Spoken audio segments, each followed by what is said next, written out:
Marcos, capítulo de número 9, do verso 14 ao verso 29. Evangelho de Jesus segundo Marcos, no capítulo 9, de 14 a 19. Você encontrou aí? A cura de um menino endemoniado. Quando chegaram onde estavam os outros discípulos, viram uma grande multidão ao redor deles e os mestres da lei discutindo com eles. Logo que todo o povo viu Jesus, ficou muito surpreso e correu para saudá-lo. Perguntou Jesus: o que vocês estão discutindo? Um homem no meio da multidão respondeu: mestre, eu te trouxe o meu filho que está com um espírito que o impede de falar. Onde quer que o apanhe, joga-o no chão. Ele espuma pela boca, range os dentes e fica rígido.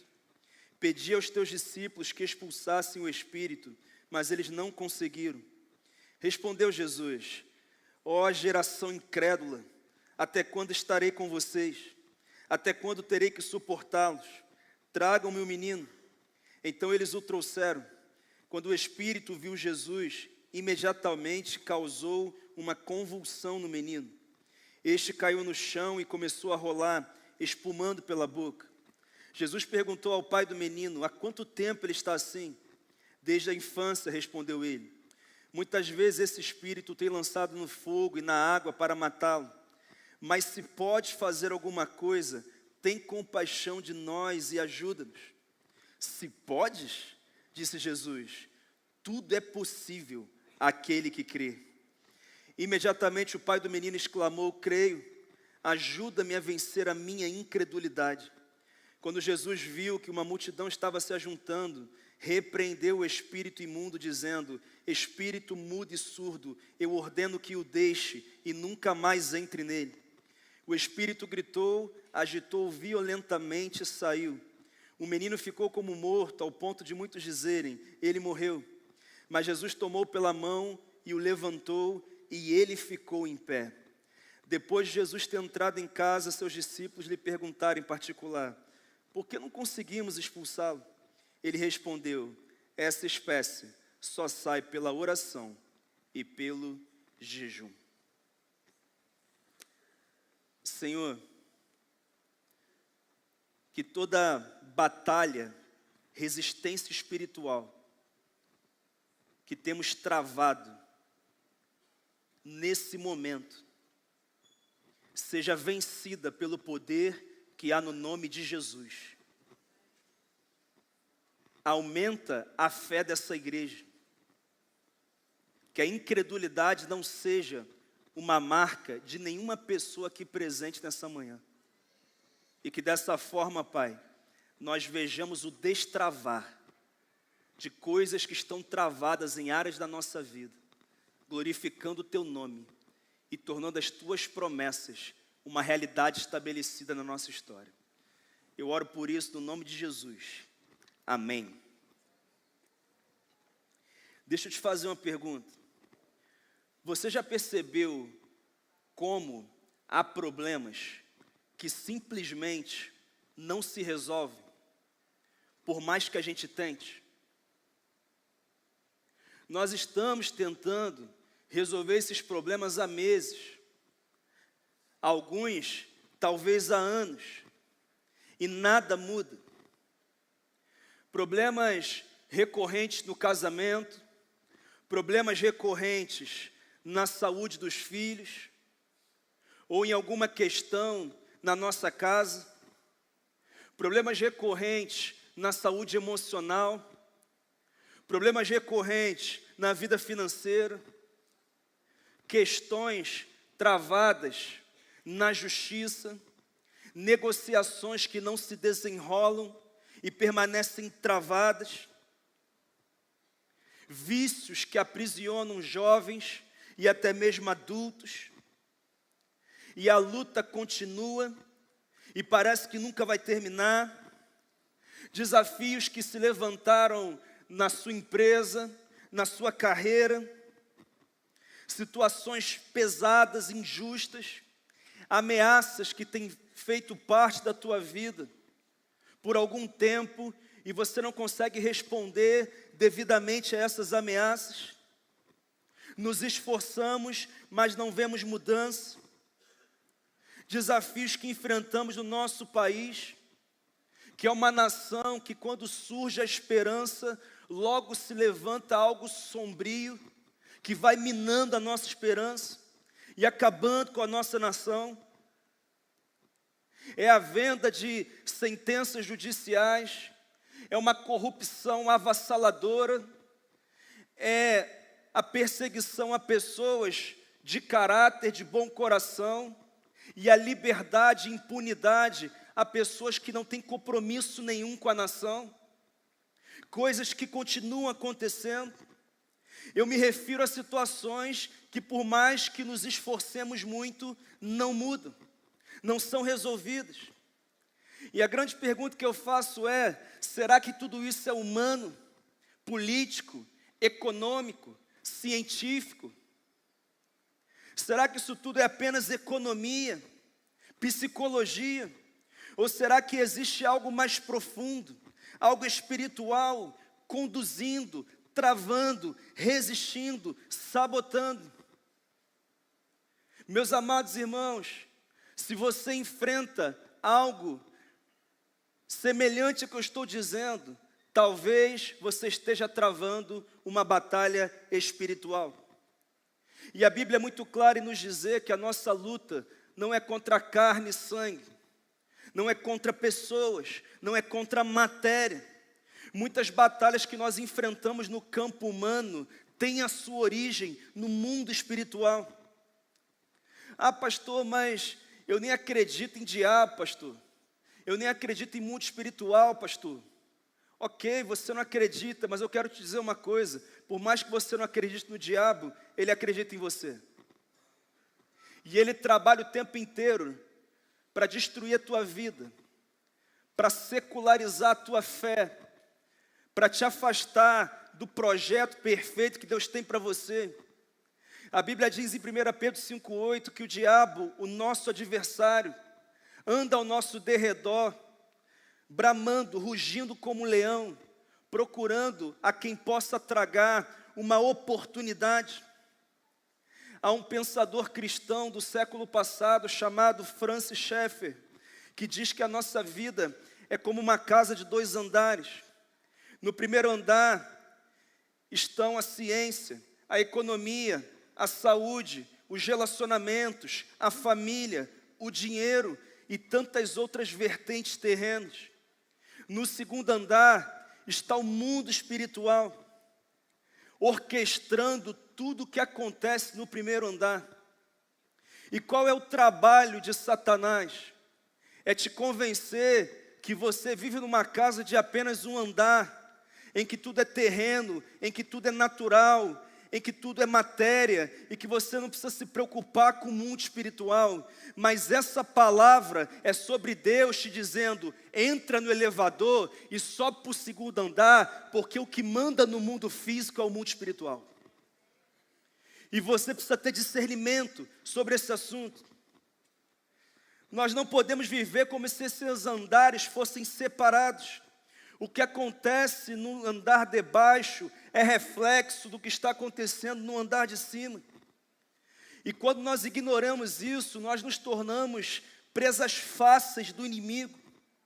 Será que você entende que a corrupção, as crises, os vícios, as enfermidades sem explicação, as brigas intermináveis, o peso do ambiente de trabalho, os desafios que parecem intransponíveis, tudo isso pode estar no andar de baixo, mas muitas vezes a causa está no andar de cima.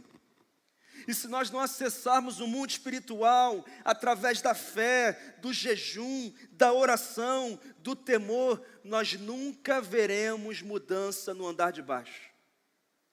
E é sobre isso que eu quero falar hoje. E é sobre isso que o relato de Marcos 9 trata.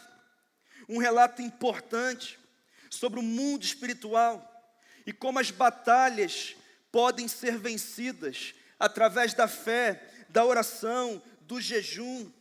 O que eu quero dizer é que não adianta conhecimento teológico, não adianta habilidade empresarial, não adianta você saber lidar com dinheiro, não adianta você ter contato nos mais altos escalões do governo brasileiro, não adianta, é algo espiritual. E a pergunta que eu faço é: será que a tua fé é suficiente para enfrentar os níveis de batalha que você tem travado? É isso que esse texto trata. Pensa no cenário. Um pai desesperado leva o seu filho endemoniado desde a infância até Jesus. O seu filho estava possuído por um espírito que o impedia de falar, escutar, que o lançava constantemente em convulsões, a espumar pela boca, a uma rigidez maligna. Volta e meia o lançava no fogo e na água, tentando matá-lo. Então Jesus, que tinha acabado de descer do monte da transfiguração, em que ele levou 3 dos seus discípulos, chega naquele cenário.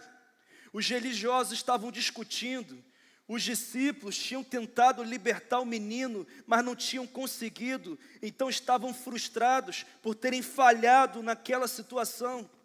Ninguém sabia o que fazer, até que Jesus chega, confronta a incredulidade do ambiente, liberta o menino e ensina que certas batalhas nessa terra só são vencidas através de uma fé suficiente, através de uma oração persistente e através do jejum. Tem alguém me entendendo aqui? É um ensino direto da palavra.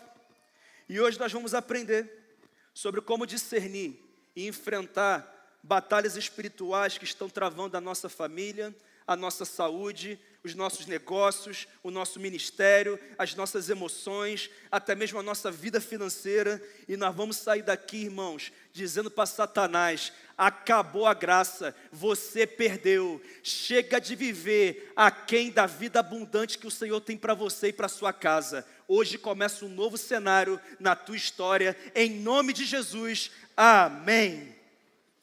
Pastor, o que nós aprendemos no texto? Primeiro, existem batalhas humanas que são espirituais. Vamos ler os versos 17 e 18? Um homem da multidão respondeu: mestre, eu trouxe a ti o meu filho que está com um espírito que o impede de falar. Onde quer que se apodere dele, joga-o no chão, ele espuma pela boca, arranja os dentes e fica rígido. Pedi aos teus discípulos que o expulsassem, mas eles não conseguiram. Queridos, o pai chegou diante de Jesus, e preste atenção na condição do filho. Um espírito que o impedia de falar, também o impedia de escutar. Os sintomas eram físicos: surdez, mudez, quedas constantes, convulsões, espuma, rigidez. Mas a causa raiz era espiritual. E ele diz: olha, o meu filho está tomado por um espírito maligno. Aquele pai entendeu, aquele pai discerniu. Os seus discípulos tentaram agir, mas não conseguiram. Isso nos ensina, meus irmãos, que o mundo espiritual pode se manifestar em problemas concretos do corpo e da vida. O espiritual se manifesta no físico, sim. As ações do espírito maligno interferiram na saúde física daquele menino. E esse pai que chegou até Jesus também nos ensina que existem problemas humanos que têm raízes no mundo espiritual. E não adianta nos esforçarmos no plano terreno, não adianta nós tentarmos os maiores especialistas. Nós precisamos entender que quando a raiz do problema é espiritual, só a autoridade de Jesus é suficiente para resolver. E nós precisamos entender isso. Nem toda doença é demoníaca, mas algumas são. Por exemplo, a Bíblia faz distinção entre doenças de causas naturais, como os problemas no estômago de Timóteo. Mas a Bíblia também fala de enfermidades de origem espiritual, como essa nesse menino. Como lá em Lucas 13, em uma mulher que vivia encurvada por 18 anos e não conseguia acertar sua postura. Até que Jesus chega e declara a libertação daquela mulher. Imediatamente ela endireita a sua postura e Jesus diz que aquela era uma ação demoníaca, um endireitamento, uma correção. É por isso que discernimento, que é a capacidade de estabelecer a diferença, é algo essencial. Há males humanos que precisam de médicos, psicólogos, terapeutas, conselheiros, mas quando a raiz é espiritual, nada disso basta. Só Jesus tem autoridade para resolver. E nós temos que entender isso. E Paulo diz em 1 Coríntios 12 que discernimento é um dom espiritual. E nós precisamos desenvolver esse dom. Sem ele, nós corremos o risco de tratar o que é humano de forma espiritual. E também corremos o risco de tratar o que é espiritual de forma humana. Nós precisamos separar o que é humano do que é espiritual. Pastor, como é que eu faço isso? Anota aí, meu irmão, porque isso aqui é ouro para você. Como é que eu sei que há um componente espiritual no que eu estou travando? Primeira característica: persistência inexplicável do problema. Você tenta de tudo, mas o problema não se resolve. Problemas que continuam, problemas que permanecem, mesmo depois de todas as tentativas humanas razoáveis. Você realmente fez o que humanamente você tem que fazer, e mesmo assim o problema persiste, não se resolve. Você faz a sua parte no plano físico, mas não tem sucesso. Questões recorrentes que permanecem. Uma outra característica de um componente espiritual no que você está enfrentando: desproporção entre causa natural e efeito. É quando uma coisa pequena, irmão, cria um problema de estado, irmão. Uma fala do cônjuge para o outro vira um divórcio, irmão. Uma situação pequena na empresa vira o teu desemprego. Uma mera questão no teu ministério impulsiona uma reviravolta no teu ministério que você fala: de onde que surgiu isso? O que está acontecendo? Algo desproporcional. O texto conta que o Espírito lançava o menino no fogo e na água, tentando matá-lo. Sabe aquelas confusões no casamento que você fala: de onde que veio isso? Cara, mas eu só não joguei o lixo fora. Mas eu só não lavei a louça hoje. Mas eu só falei um negócio que estava no meu coração. Sabe, irmãos, coisas grandes, coisas fortes, coisas pesadas. É uma decisão que você tomou na empresa, uma coisa pequena, mas que tomou uma proporção que está destruindo a tua empresa. Irmãos, nós temos que ter esse entendimento. Até mesmo num relacionamento, questões pequenas que tomam uma proporção muito maior. Um outro componente espiritual é a aparição de sincronicidade de sabotagem. O que é isso? Você tenta fazer de um jeito, a porta fecha. Aí você vai do outro jeito, a porta fecha. Aí você tenta o outro caminho, a porta fecha. E você tem uma repetição de portas que vão sendo fechadas naquela área, e você não consegue resolver, não consegue avançar, e isso vai te empurrando para o abismo, para o desespero, e não há uma explicação coerente. As coisas só foram piorando na vida daquele menino, desde a infância. Mas tem um último detalhe aqui, do componente espiritual. É um ambiente espiritual carregado, onde há confusão, onde há opressão, onde há resistência a Deus, a palavra. Pode ter certeza que há um componente espiritual aí. Estava uma confusão em Marcos 9, uma tensão só, os escribas discutindo, os discípulos impotentes, o pai desesperado. Pensa numa confusão, irmãos. Tudo isso nesse texto. E o que é humano? São batalhas humanas que têm causas naturais, lógicas, que também são explicáveis, têm clareza, mesmo que sejam dolorosas. Elas acontecem por quê? Porque nós vivemos num mundo caído, porque nós temos corpos frágeis, sujeitos a doenças, porque nós enfrentamos limitações emocionais e psicológicas, porque nós convivemos com pessoas imperfeitas que muitas vezes erram conosco e nos ferem. Batalhas naturais. Tu foi jogar bola descalço, arrancou o tampão do dedo. Você teve uma decepção com alguém que te prometeu alguma coisa, normal. Você estava dirigindo no celular e bateu com o carro. Não, pastor, o inimigo que se levantou, é um carro que surgiu do inferno. Não, irmão, é você que estava ali distraído. Não é? É assim. Você é desorganizado nas suas finanças e agora está endividado. Você cometeu erros recorrentes no ministério e o teu ministério ruiu, caiu. Você foi um profissional negligente e agora está desempregado. Ou alguém foi promovido naquela vaga que podia ter sido sua.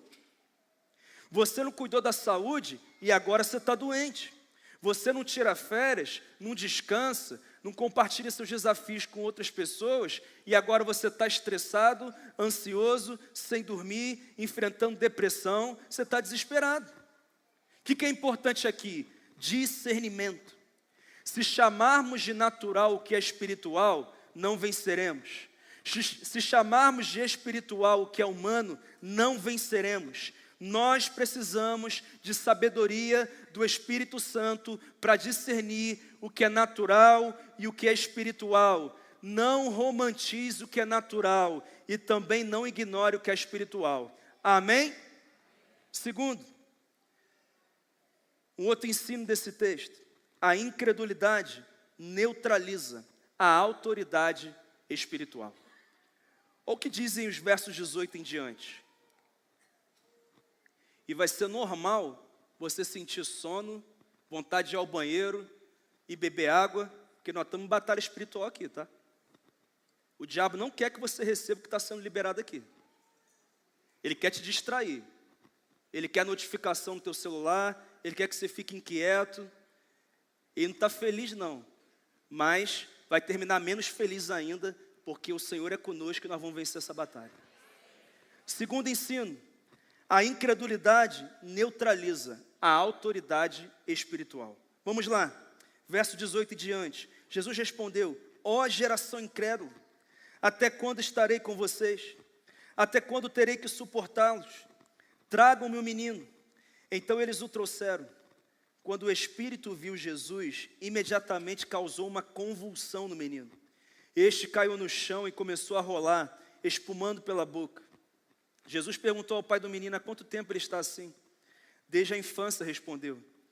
Muitas vezes esse espírito tem lançado no fogo e na água para matá-lo. Mas se podes fazer alguma coisa, tem compaixão de nós e ajuda-nos. Se podes, disse Jesus, tudo é possível àquele que crê.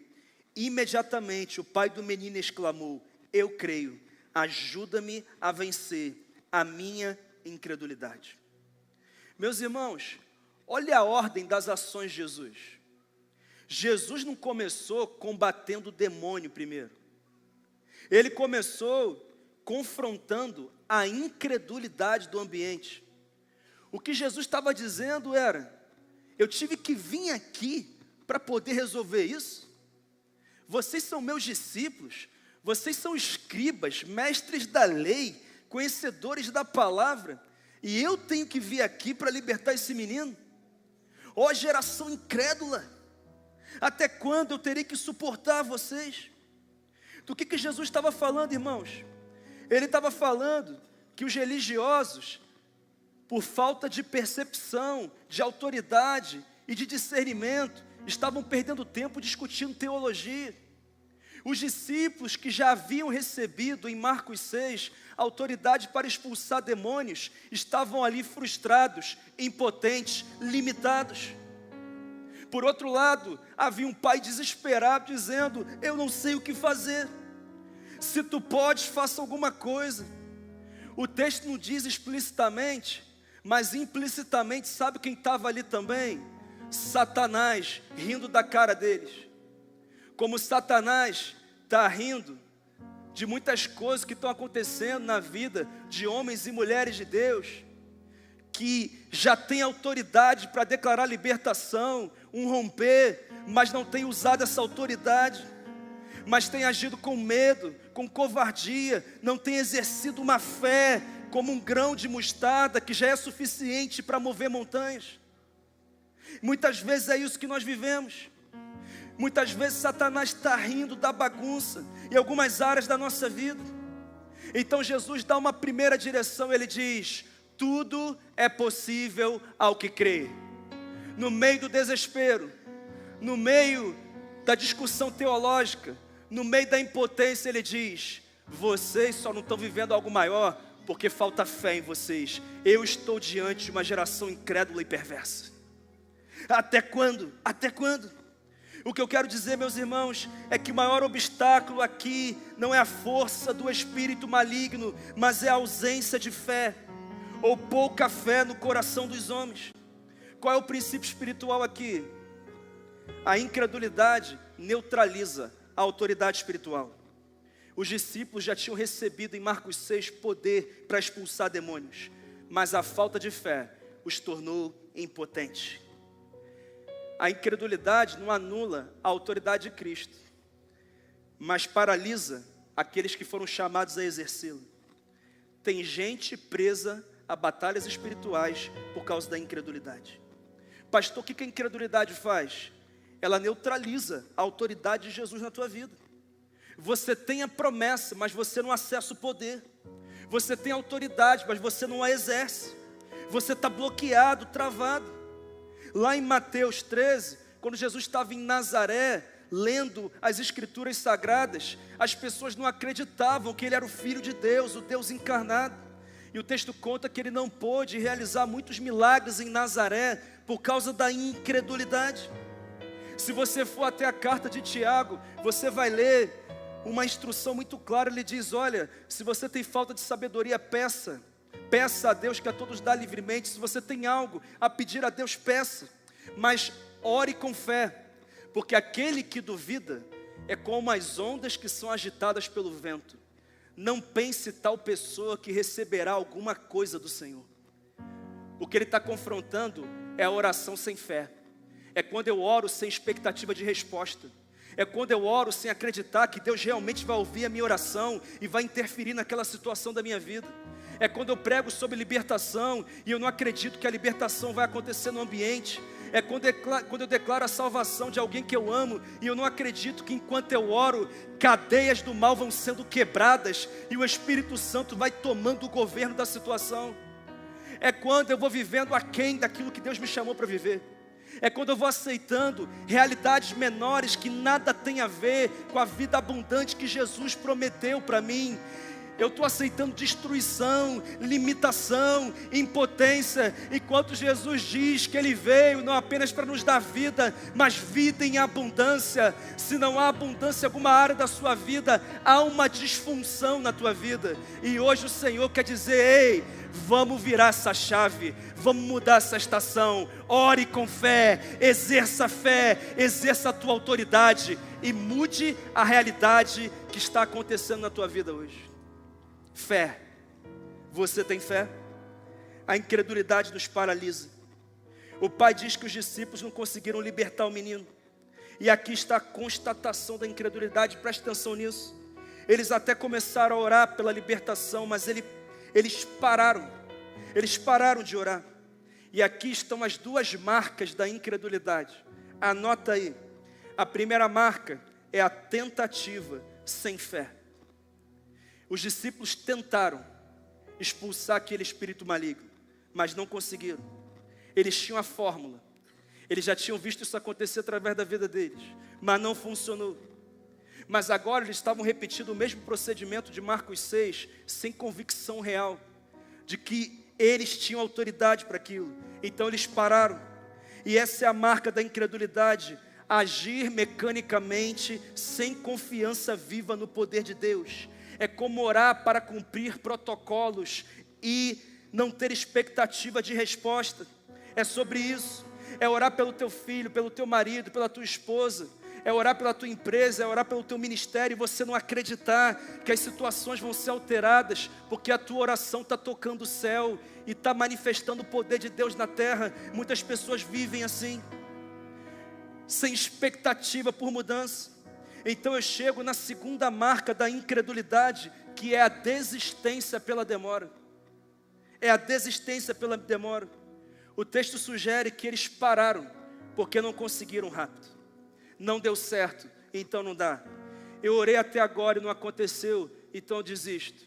Deus não quer fazer, Deus não está ouvindo, ou Deus não pode fazer, ou o gigante é grande demais, ou o desafio é grande demais. É como se eles tivessem decretado, Satanás venceu. Nessa área da minha vida, Satanás venceu. Eu não vou prevalecer, as coisas não vão acontecer, eu não vou romper, eu não vou mudar de fase, eu não vou mudar de estação. Eu tenho que aceitar que a minha vida vai ser desse jeito mesmo. Incredulidade. Sabe por que eu digo que é incredulidade? Porque a fé verdadeira persevera, mas a incredulidade desiste cedo.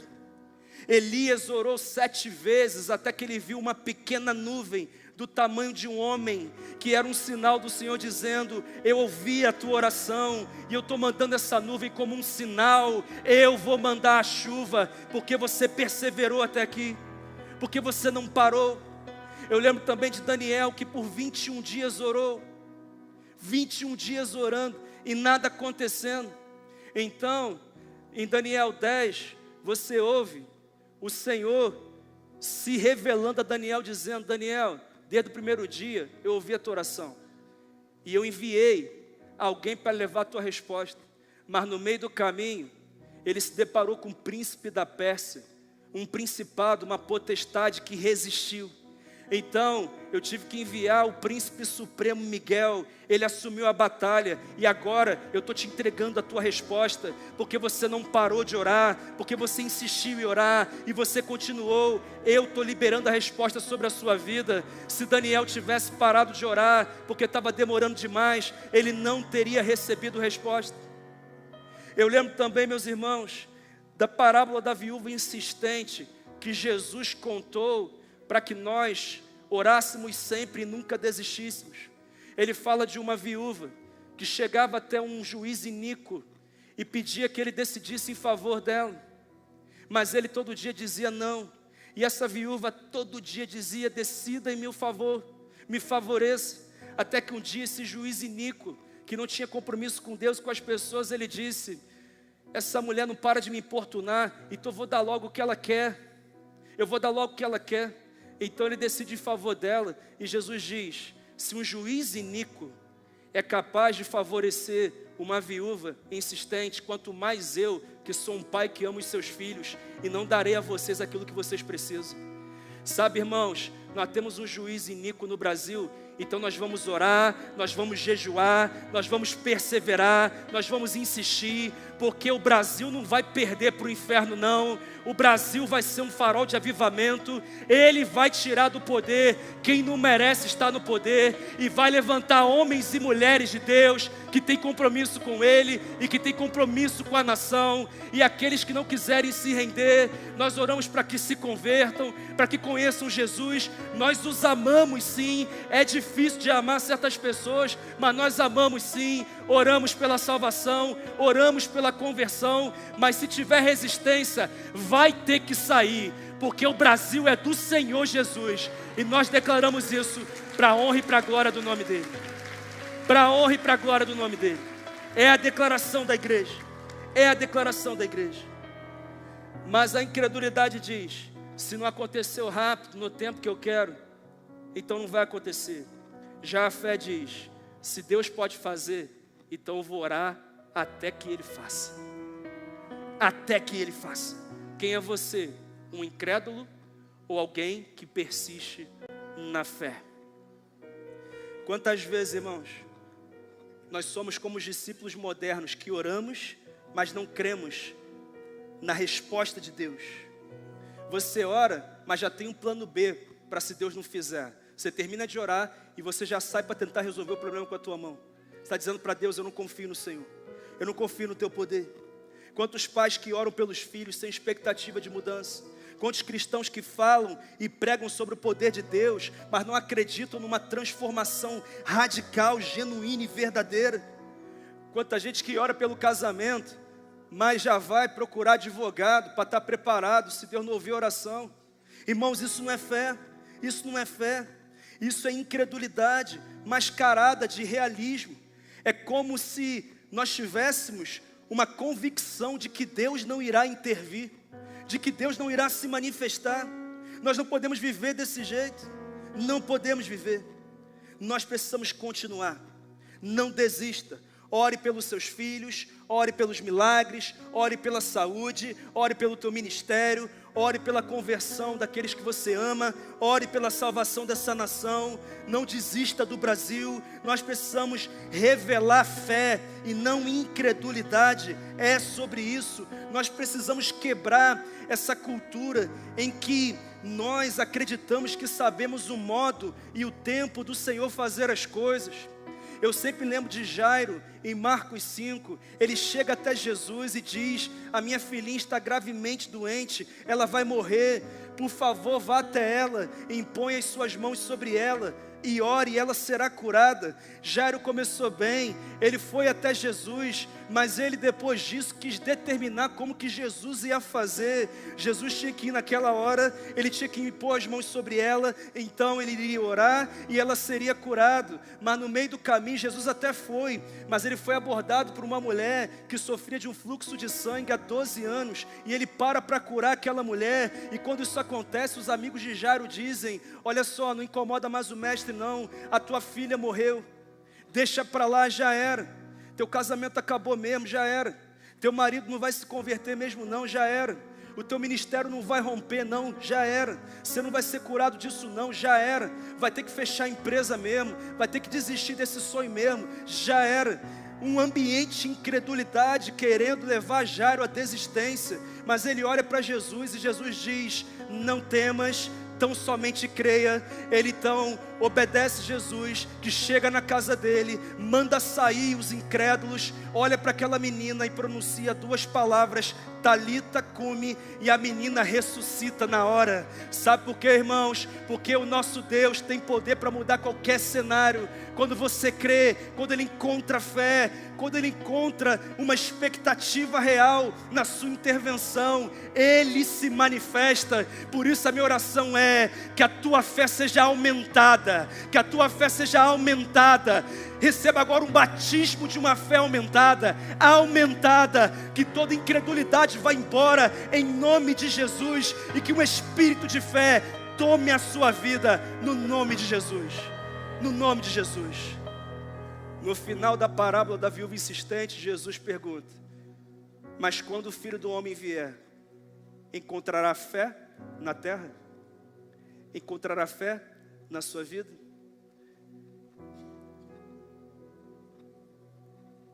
Mas em terceiro lugar, eu aprendo nesse texto que Jesus é a maior autoridade no mundo espiritual. Eu queria que você lesse comigo isso. Aqui, ó. Vamos ler em voz alta? 1, 2, não o ponto, o tópico. 3, 2, 1. Jesus é a maior autoridade no mundo espiritual.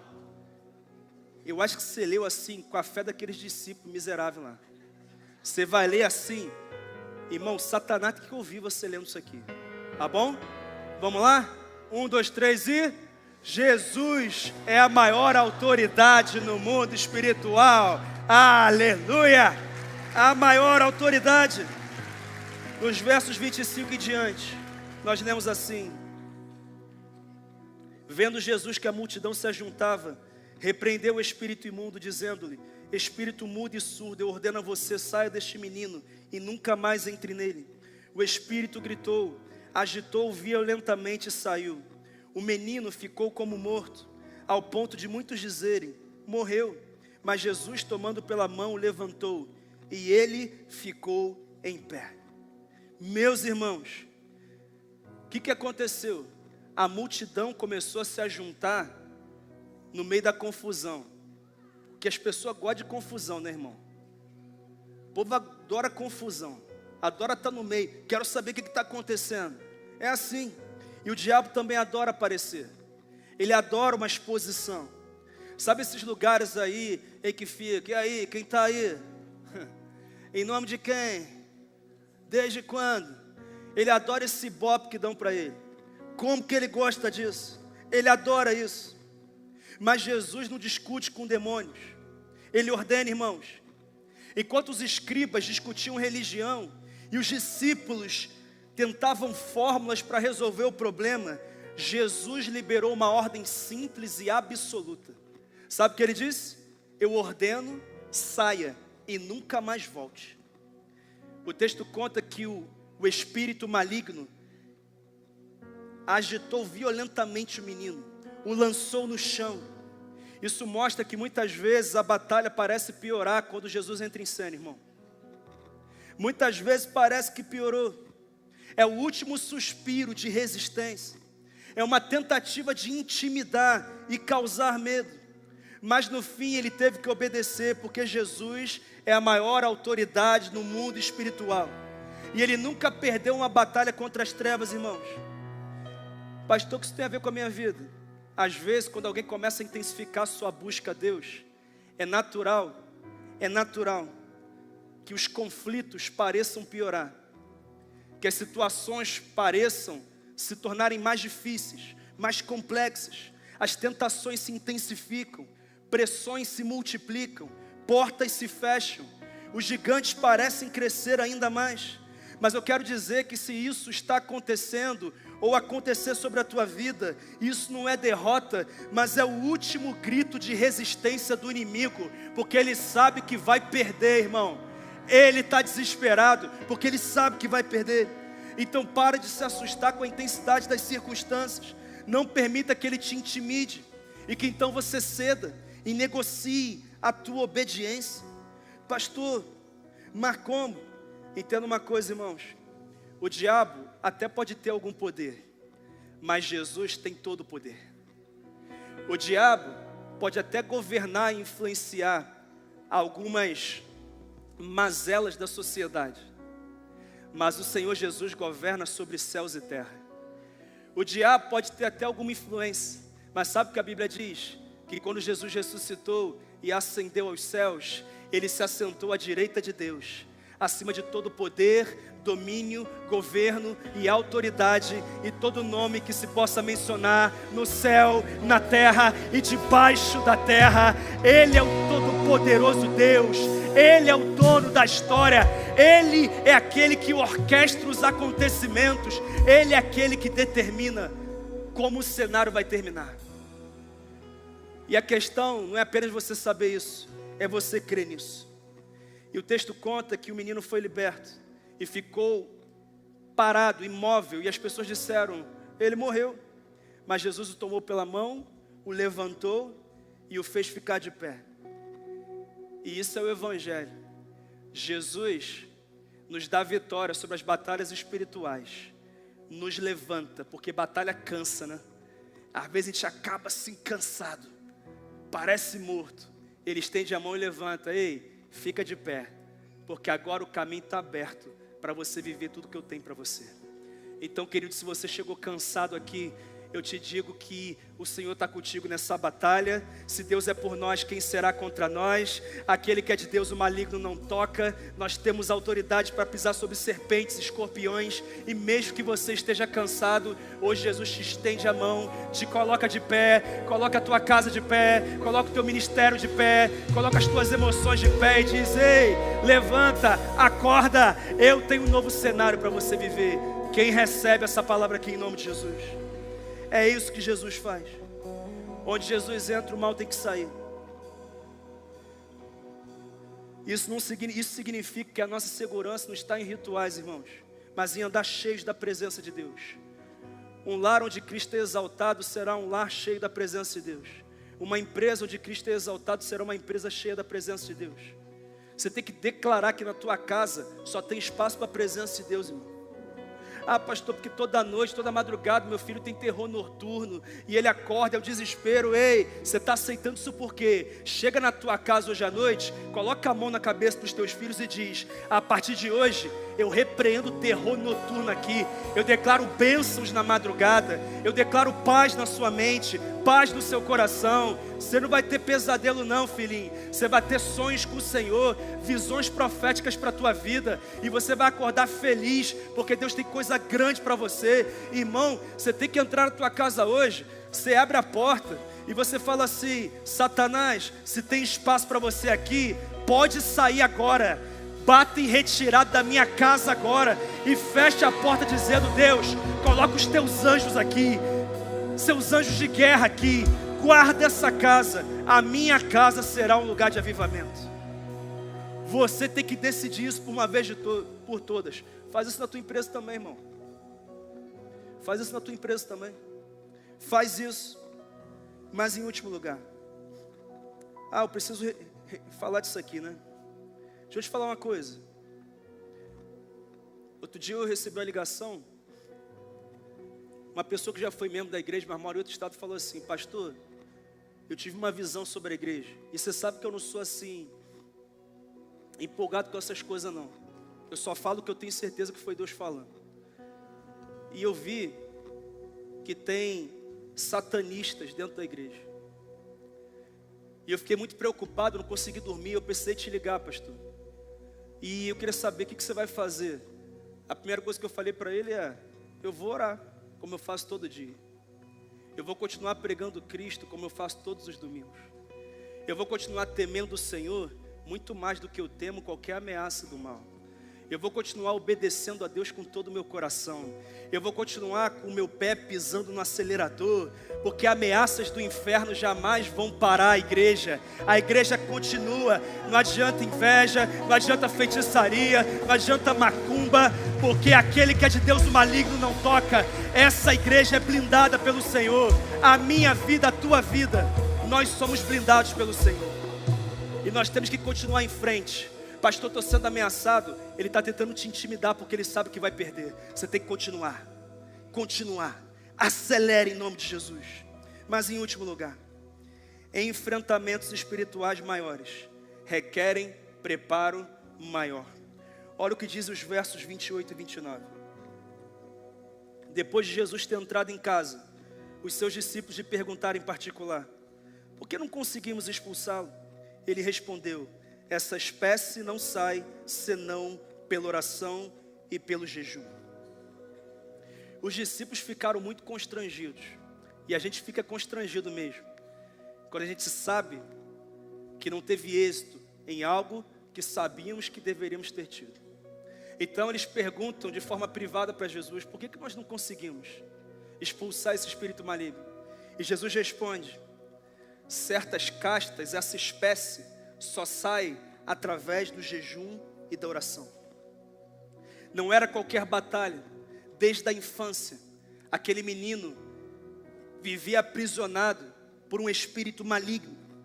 O domínio era grande, era profundo, o nível de batalha era mais alto. Jesus não disse para eles que eles não tinham autoridade, mas que alguns enfrentamentos espirituais requerem um preparo mais profundo.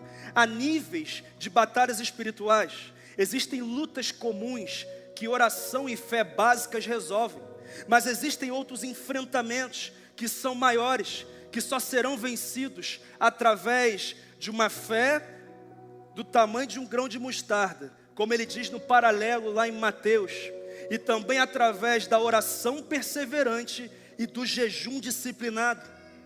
Assim como um soldado não entra numa guerra nuclear com arma de brinquedo, irmão. Não dá para a gente entrar numa batalha maior com uma espiritualidade rasa, com uma oraçãozinha de 10 minutos por dia, com um jejum, que eu começo dizendo estou contigo, mas no meio do dia eu já estou quebrando o jejum e achando que está tudo bem e que o Senhor vai entender, porque eu fiquei com dor de cabeça, porque eu fiquei com náusea, então Deus vai entender. Não, irmão, não é assim não. Tem que ter um nível maior de preparo, de consistência da nossa fé, da nossa espiritualidade. O que eu quero dizer é que nessa campanha de jejum e oração, o que Deus está te dando é um poder maior para que você permaneça firme e prevaleça sobre batalhas que você não tem vencido. Mas para isso o preparo vai ter que ser maior, a entrega vai ter que ser maior. Não trate batalhas maiores com a mesma atitude que você teve diante de batalhas menores. O problema dos discípulos é que eles tentaram exercitar a autoridade sem estarem devidamente conectados com a fonte da autoridade, e é por isso que nós precisamos levar a sério isso. Irmãos, quantas batalhas e desafios foram vencidos através da oração persistente. Ana era estéril, e porque ela sozinha insistia em orar, o Senhor a curou da esterilidade. Elias orou e parou de chover. Depois ele orou e voltou a chover.